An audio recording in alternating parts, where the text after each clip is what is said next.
गौरव पारदी जी। आदरणीय सभापति महोदय, आपका संरक्षण लेते हुए आज मुझे सौभाग्य मिला है कि वरिष्ठों के बाद मुझे मौका मिला है और निश्चित तौर पे हमारे वरिष्ठ सदस्यों के द्वारा ऐसी बातें बोली गई कि मुझे कहीं ना कहीं उसमें शुरुआत में लेना ही पड़ेगा। 13,476 करोड़ के समय सीमा का सब लोग ध्यान रखें। 5 मिनट की 13,476 सभी लोग 5 मिनट की सीमा का पालन करें। बाला भाई प्लीज प्लीज बीच में इंटरप्ट करेंगे बजट तो में दिक्कत जाएगी। बाला भैया आपके सारे जवाब देने वाला हूं ना, आप बैठिए तो 2 मिनट। अरे आप बैठिए तो बाला भैया 2 मिनट तो बैठिए आप। लगभग 38% इसमें पूंजीगत व्यय है और राजस्व व्यय 62%। अब चूंकि पूंजीगत और राजस्व की बात आई और बाला भैया ने एक विषय रखा था तो मैं ध्यान में लाना चाहूंगा बाला भैया के कि बाला भैया ने बोला था कि वो 2000 करोड़ जो है वो राजस्व में होना चाहिए। तो मैं माननीय हमारे वरिष्ठ सदस्य के ध्यान में लाना चाहूंगा कि वो जो 2000 करोड़ जो है वो हम जो उपार्जन वाली संस्थाएं हैं उनको लोन दे रहे हैं और शासन उनको लोन दे रही है तो शासन का एसेट है, इसलिए वो कैपिटल इन्वेस्टमेंट में ही आएगा, कैपिटल एक्सपेंडिचर में आएगा। इसमें नहीं है दे रहे हैं वो उपार्जन केंद्रों को दे रहे हैं ऋण और अग्रिम के रूप में, तो उससे असेट्स क्या तैयार होंगे? सरकार जो है नहीं तैयार होंगे, संपत्ति बाला भैया ये क्या है, ये अकाउंट्स का मैटर है, मैंने थोड़ा सा आपके ध्यान में ला दिया।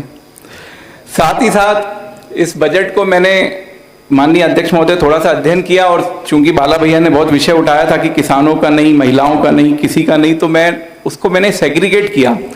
माननीय अध्यक्ष महोदय लगभग 36.5% इस बजट की राशि जो है किसी ना किसी रूप में किसानों के लिए है, चाहे वो फिशरीज के 66 करोड़ हो या फिर एनवीडीए या सिंचाई विभाग को दी हुई राशि हो, चाहे वो भावांतर योजना जिसमें किसानों के हित के लिए 500 करोड़ की राशि रखी गई हो, चाहे वो राजस्व विभाग, मैं माननीय अध्यक्ष महोदय ध्यान में लाना चाहूंगा कि राजस्व विभाग के जो 77 करोड़ रखे गए हैं वो राशि जो है एक तरीके से किसानों के ही काम में आनी है। इसमें डिजिटल क्रॉप सर्वेक्षण योजना के लिए रखी गई है जिससे किसानों को समय पे फसल बीमा का लाभ मिलेगा, केसीसी जल्दी होगी, इस प्रकार से उनको सहयोग मिलेगा, तो ये भी किसानों के लिए है।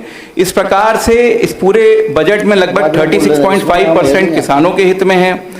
महिलाओं के हित का तो हमने देखा ही देखा कि एक सीधे राशि जो है 1794 करोड़ जिसमें सेफ सिटी प्रोजेक्ट भी इंक्लूडेड है, ऐसा लेके 13% महिलाएं हैं।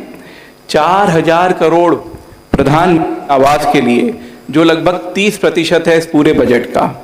पंचायत के लिए 1632 करोड़, लगभग 93% बजट जो है वो किसान, महिला और कमजोर वर्गों के लिए है। बात आई कि अनुसूचित जाति जनजाति के लिए क्या है, तो माननीय वरिष्ठ सदस्यों को मैं बताना चाहूंगा कि जो प्रधानमंत्री आवास के 4000 हैं उसमें 55% राशि जो है अनुसूचित जाति जनजाति के लिए, पंचायत के लिए 40% राशि, लाडली बहनाओं में भी 40% राशि, उज्ज्वला में भी 40% राशि, शिक्षा विभाग में जो राशि 230 करोड़ की दी है वो तो पूरी प्रधानमंत्री जनमन और धरती आबा की, मत्स्य में भी 70%, तो लगभग 50% राशि अगर हम भाग से ढूंढ के निकालेंगे तो हमारे प्रदेश के अनुसूचित जाति जनजाति वर्ग के लिए है और सामान्य वर्ग के लिए तो है ही है, ओबीसी तो है ही है। माननीय अध्यक्ष महोदय, मैं संज्ञान में लाना चाहूंगा, बहुत चर्चाएं चल रही थी कि स्थिति खराब होती जा रही है, स्थिति खराब होती जा रही है।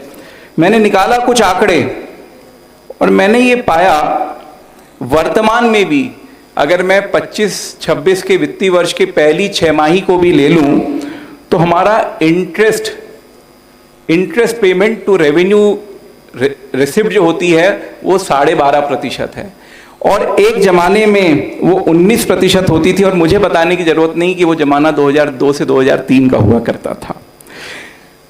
और बातें चली कि सप्लीमेंट्री में क्या हुआ, तो पुनः मैं स्मरण कराना चाहूंगा कि 19-20 का जो आपका सप्लीमेंट्री बजट था उसमें आपने पूंजीगत व्यय में सिर्फ 11% राशि रखी थी, 2719 करोड़, और पूरा बजट था आपका 23,319 करोड़। तो इस प्रकार से आपने बोला स्वास्थ्य के लिए क्या है, तो स्वास्थ्य के लिए हमने मुख्य बजट में ही लगभग 1.5% ऑफ दी एसजीडीपी हमने राशि रख दी है। शिक्षा के लिए क्या है, मुख्य बजट में ही हमने लगभग 4% ऑफ दी एसजीडीपी राशि हमने रख दी है। तो इस प्रकार से एक ये अच्छा बजट हमारे बीच में आया है। प्रदेश की वित्तीय स्थिति की भी चिंता नहीं करना है। मैंने सर्वे किया, देखा कि हमारा जो कूपन रेट चल रहा है, जिस रेट पे हमको ऋण मिलता है, वो प्रदेश का हमारे विपक्ष के जो चलने वाले राज्य हैं उनकी अपेक्षा में काफ़ी अच्छा है। अभी हमारा कूपन रेट अगर 7.35 चल रहा है, तो तेलंगाना जैसे कहने के लिए अग्रणी जो सरकारें हैं विपक्ष की, वहाँ पे भी वो 7.45 के आसपास चलता है। तो इस बात का सूचक है कि मध्य प्रदेश की आर्थिक स्थिति मजबूत है, मध्य प्रदेश की सरकार मजबूती से काम कर रही है। साथ ही साथ कुछ विशेष बातें मैं सबके ध्यान में लाना चाहूँगा कि इस बजट में जो वामपंथ उग्रवाद से प्रभावित जिलों के लिए आईटीआई और कौशल विकास केंद्र के लिए प्रावधान किया गया, रक्षा यूनिवर्सिटी के लिए किया गया। साथ ही साथ एक प्रदेश में इंडस्ट्रीज को बढ़ावा देने के लिए हम लोग प्रयास कर रहे हैं, और जो हमारे इस प्रकार से जो जो योजनाएं चल रही हैं उसका अब सीधे सीधे जमीन पे लाभ दिखने लग रहा है। मैं आपको बताना चाहूँगा कि इंडस्ट्री और टर्शरी सेक्टर का हमारी जीडीपी इस प्रदेश की जो लगभग 11% बढ़ी, उसमें जो योगदान जो है वो बढ़ गया है 1-1%। टर्शरी सेक्टर जो है 36 से 37% पे चला गया, और इंडस्ट्री सेक्टर जो है वो 22 से 23 पे आ गया है। तो निश्चित तौर पे मध्य प्रदेश एक उद्योग के क्षेत्र में अग्रणी जिले के प्रदेश के रूप में सामने आ रहा है। पुनः मेरी जिले की, मेरी विधानसभा की, मेरी माननीय वित्त मंत्री जी से और मंत्री जी लोगों से निवेदन रहेगा कि मुख्य बजट में ध्यान रखा जाए। इस बजट के परिशिष्ट में मैं ढूंढ रहा था कि लोक निर्माण के परिशिष्ट में कुछ दिख जाए, लेकिन दिखा नहीं। लेकिन नहीं आने से निराश हूँ, लेकिन अगली बार मुझे मौका मिलेगा और मैं अपनी शायरी सुनाऊंगा। इन्हीं कामनाओं के साथ माननीय अध्यक्ष महोदय, सभापति महोदय को बहुत बहुत धन्यवाद है।